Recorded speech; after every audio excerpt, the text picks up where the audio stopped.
Hello everyone, good morning সবাইকে। গৌরব রূপা ভ্লগে নতুন একটি ভিডিওর সঙ্গে তোমাদের অনেক স্বাগত, অনেক ভালোবাসা। তোমরা সবাই কেমন আছো? আশা করছি সবাই ভালো আছো, সুস্থ আছো, আর আমরাও ভালো আছি। এখন সকাল 9টা বাজে। আজকের ব্লগটা আমি এখন থেকে শুরু করছি। তোমরা পুরো ভিডিওটা প্রথম থেকে শেষ পর্যন্ত দেখতে থাকো, আশা করছি ভালো লাগবে। সকালবেলা ঘুম থেকে উঠে বাসি কাজকর্ম সব হয়ে গেছে। এখন আমি বসে গেছি আটা মাখতে।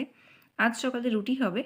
তোমাদের দাদাভাই সকালে রুটি খাই, তার জন্য সবার জন্যই বানাচ্ছি রুটি। সেই সঙ্গে এখানে আমার আলু তরকারিটাও হয়ে গেছে। আলুর তরকারিটা হয়ে যাবার পর এবার একে একে রুটিগুলোকেও সেঁকে নেব। সকালবেলা আমারও রুটি হলেই বেশি ভালো হয়। এবার যেহেতু ও বাড়ি থাকে না, সবার জন্য ভাত করতে হয়। এবার সবার জন্য ভাত করব, আমার জন্য রুটি করব, একটা হ্যাপা হয়ে যায়।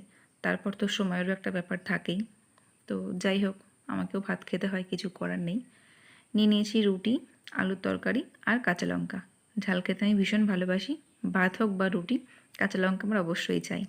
তো যাই হোক, সকালে ব্রেকফাস্টটা কমপ্লিট করে চলে এসেছি রুমে বিছানা গোছাতে। তোমার দাদাভাই বাড়ি আসলে এত ঘর নোংরা করে, আমি যতবার বিছানা গোছাবো ও ততবার গুটিয়ে দেবে। এই হয়েছে ব্যাপার। আর এখন বেশি করে ঘটাচ্ছে এই কারণেই, খাটের উপর একটা স্পঞ্জের গদি, তার উপর একটা মোটা তশক পাতা ছিল।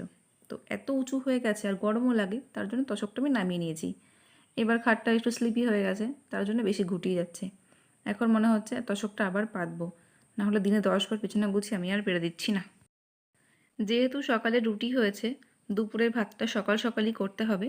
রান্না আমি বসিয়ে দিয়েছি। গাঁটি কচু সিদ্ধ করে নিয়েছি। গাঁটি কচু দিয়ে মাছের ঝোল হবে। এখানে কচুর লতি কেটে নেওয়া হয়েছে। এখানে আছে চিংড়ি মাছ। চিংড়ি মাছ দিয়ে কচুর লতি দিয়ে একটা তরকারি হবে। আর এখানে রয়েছে তেলাপিয়া মাছ। তেলাপিয়া মাছ দিয়ে আর গাঁটি কচু দিয়ে হবে ঝোল। গাঁটি কচুটা খুব সুন্দর সিদ্ধ হয়েছে, তার জন্য মাঝখান থেকে আর কাটিনি, গোটা গোটাই রেখেছি। তো মাছের ঝোলটা হয়ে যাবার পর কচুর লতিটাও বসিয়ে দিয়েছি। চলো বন্ধুরা, রান্নাবান্না করে নিই, তারপর তোমাদের সঙ্গে শেয়ার করব আজ কী রান্না হলো। বন্ধুরা, রান্নাবান্না আমার কমপ্লিট। এখানে রয়েছে গাঁটি কচু দিয়ে তেলাপিয়া মাছ দিয়ে একটা পাতলা ঝোল, আর এদিকে রয়েছে কচুর লতি দিয়ে আর চিংড়ি মাছ দিয়ে একটা মাখা মাখা তরকারি। দুটো তরকারি আমার ভীষণ পছন্দের। তো রান্নাবান্না তো হলো, স্নান করব, তারপর করব খাওয়া দাওয়া। স্নান করতে যাওয়ার আগে দেখি তোমাদের দাদা ভাইয়ের বেশ কয়েকটা জামা কাপড় কাচার মতো রয়েছে, তো সেগুলো কেচে ধুয়ে মেলে দিলাম। এবার যাব স্নান করতে। তো চলো, তোমরা পুরো ভিডিওটা স্কিপ না করে কন্টিনিউ করো। তো বন্ধুরা, স্নান খাওয়া দাওয়া করার পর একটু সাবু আমি ভেজাতে দিচ্ছি। তোমাদের দাদাভাই সাবু মাখা খেতে ভীষণ পছন্দ করে, তো তার জন্য ভিজিয়ে রাখলাম। তারপর বেশ কতগুলো বাসন ছিল, যেগুলো আমরা রেগুলার ইউজ করি না, মাঝে মাঝে ইউজ করা হয়। একটু ধুলো পড়েছে, তার জন্য ধুয়ে মেজে এখানে জল ঝরাতে দিয়েছি। তারপর ঠিকঠাক করে আবার গুছিয়ে রাখবো। তারপর দেখি আমার বরটা এখানে কত কষ্ট করছে, গ্রিলটা পরিষ্কার করে দিচ্ছে। আমি কিন্তু বলিনি, ও নিজের ইচ্ছাতেই করছে। তো ঠিক আছে, ভালোবেসে যখন করেই দিচ্ছে করুক, আমি তো বলিনি, তাই না? এরপর সন্ধ্যাবেলা তোমাদের দাদাভাই বসে গেছে সাবু মাখতে। আগেই বললাম তোমাদেরকে, সাবু মাখা খেতে ও ভীষণ পছন্দ করে। বাড়িতে সাবু আনাই থাকে। এবার যখনই বাড়ি আসে ভিজিয়ে রাখি। সাবু মাখা খাওয়ার জন্য ওর কোনো উপোস বা একাদশীর প্রয়োজন হয় না, এতটাই ভালোবাসে। শুধু ও না, বাবাও খেতে খুব ভালোবাসে। তো ওরা মাখালে আমরাও খাই, আমাদেরও বেশ ভালোই লাগে। তো সাবুর মধ্যে দিয়ে দেওয়া হচ্ছে নারকেল কোড়া, এখন দিয়ে দিচ্ছে কলা। বলছে আমিই মাখাবো। ঠিক আছে, চলো মাখাও। তারপরে এখানে দিয়ে দিচ্ছে দুধ।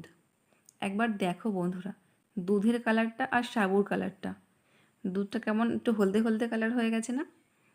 তোমাদের তো আগেই বলেছি, আমাদের গরুর দুধটা ভীষণ ঘন, আর যেহেতু এখন বাছুরটা বড় হয়ে গেছে, দুধটা আরও বেশি ঘন হয়ে গেছে। ভীষণ মিষ্টি, দেখেছো উপর দিয়ে কেমন তেল ভাসছে।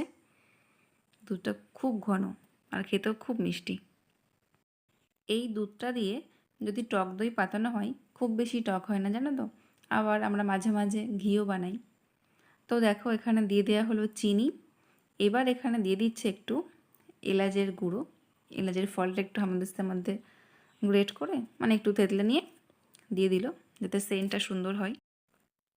তো দেখো বন্ধুরা, সাবু মাখা কিন্তু একদম রেডি হয়ে গেছে। আমরা ওকে এতটুকু সাহায্য করিনি, সবটাও একাই করেছে। সাবু একটু বেশি ভিজিয়ে ফেলেছি। প্রথমেই দেখলে যে গামলার মধ্যে উঠিয়ে রেখেছি, ওটা যদি মাখানো হয় তাহলে আমরা শেষ করতে পারবো না। তার জন্য ওটা একটু তুলে রাখা হলো, অন্যদিন খাওয়া যাবে, ফ্রিজে রেখে দেবো। আর দেখো এখানে পুরো এক গামলা হয়েছে। রাত্রেবেলা মনে হচ্ছে ভাত বা রুটির কোনো প্রয়োজন নেই, এতেই হয়ে যাবে। আমাকে একটু বললো টেস্ট করে দেখো সব ঠিক আছে কি না। টেস্ট করতে পুরো এক মালা দিয়েছে, দেখো এতটা খাওয়া যায়, নিজে ভালোবাসে বলে মানে টেস্ট করবো তো এক বাটি দিয়ে দিয়েছে।